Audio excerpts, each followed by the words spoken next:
Dewan Hakim yang arif dan bijaksana, hadirin sebangsa dan setanah air yang kami banggakan.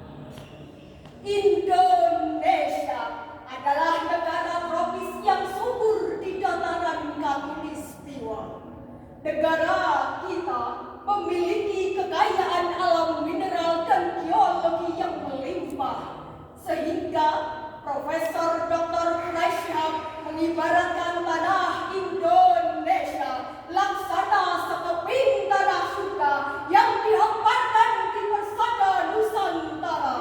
Orang bilang tanah kita tanah surga, tongkat kayu dan batu jadi tanaman. Orang bilang tanah kita tanah surga, tongkat kayu dan batu jadi tanaman. Penduduk Indonesia melebihi 254 juta jiwa, merupakan sumber daya manusia yang sangat strategis untuk membangun bangsa menuju masyarakat yang adil, makmur dan sejahtera. Kondisi ini dapat diwujudkan dengan memperkuat spiritualitas dan proses leadership. Tidak ada keberhasilan tanpa keringat. Namun, secara kasat mata kita melihat Bangsa Indonesia masih mundur, kehidupan rakyat belum makmur. pembangunan bangsa Indonesia masih tersungkur. Kualitas sumber daya manusia yang kita miliki belum sepenuhnya dimanfaatkan oleh bangsa kita. Perekonomian sosial, budaya, sains dan teknologi masih dicengkram oleh bangsa lain. Kita menjadi bangsa yang masih bergantung kepada mereka. Bahkan kita dianggap menjadi budak mereka. Inilah kondisi real bangsa kita dewasa ini. Atas dasar inilah tergugah hati kami untuk menyampaikan syarahan yang berjudul Memperkuat Spiritualitas Menuju Indonesia Tangguh. Sebagai landasan awal, marilah kita simak firman Allah Subhanahu wa Ta'ala dalam Quran surat At-Taubah ayat 77.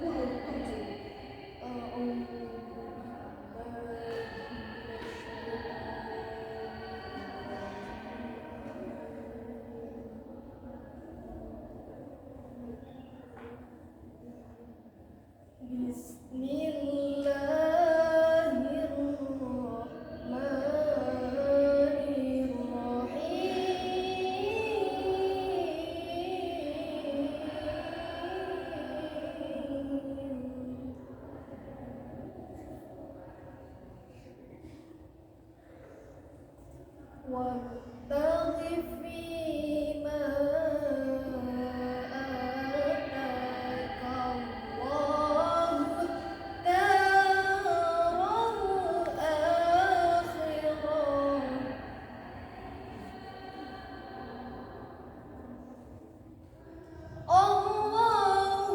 الدار الآخرة ولا تنس نصيبك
ahsan wa al ahsan. Saya kelinari mas. Jadilah yang terbaik dan lakukan yang terbaik. Maka untuk memperkuat spiritualitas kita harus yakin bahwa setiap pekerjaan yang kita lakukan tidak terlepas dari pengamatan Allah Subhanahu wa Ta'ala, Rasulnya beserta orang-orang mukmin. Sebagaimana firman Allah dalam Quran surat At-Taubah ayat 105.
Katakanlah, bekerjalah kamu, maka Allah dan Rasulnya serta orang-orang mukmin akan melihat pekerjaanmu. Dan kamu akan dikembalikan kepada yang mengetahui dan yang lain dan yang nyata. Lalu dia akan memberitakan kepadamu apa yang telah kamu kerjakan. Maha benar Allah atas segala firman-Nya. Hadirin, Dr. Ismail Sabri Abdullah, seorang pengamat dunia, ketika mengatakan umat Islam sekarang ini, termasuk bangsa Indonesia, adalah umat terbelakang, umat terlemah, jauh dari bangsa-bangsa yang lain. Kita jauh tertinggal oleh Amerika yang ateis. Kita jauh tertinggal oleh Rusia yang komunis. Kita jauh tertinggal oleh Korea yang konfusianis nausis. Bahkan kita jauh tertinggal oleh Jepang dan Cina yang Buddhis nausis. Betul hadirin? Lantas mengapa hadirin mereka dapat maju sedangkan Islam tidak? Jawabannya karena mereka memiliki kualitas sumber daya manusia dan spiritualitas yang kuat, sedangkan kita masih dililit oleh mental statis, Pesimis dan pengemis. padahal Rasulullah telah bersabda dalam hadis yang diriwayatkan oleh Tabrani, Innallaha yuhibbul mu'minal muhtarifah. Sesungguhnya Allah mencintai mukmin yang bekerja keras. Oleh karena itu hadirin, wahai para pemuda bangsa, bangkit, bangkit dan bangkitlah. Susun masa depan dengan giat berusaha, tinggalkan bermalas-malasan. Ingat, insan pemalas tak akan pernah merasakan manisnya madu, tetapi akan tenggelam dalam pahitnya empedu. Perlu kita ingat hadirin, firman Allah Subhanahu wa Ta'ala dalam Quran surat Al-Insyirah ayat 7. Wa idza faragta fansab. Selesai satu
Ustadz Ustazah menyampaikan hasil review dari perlombaan kali ini.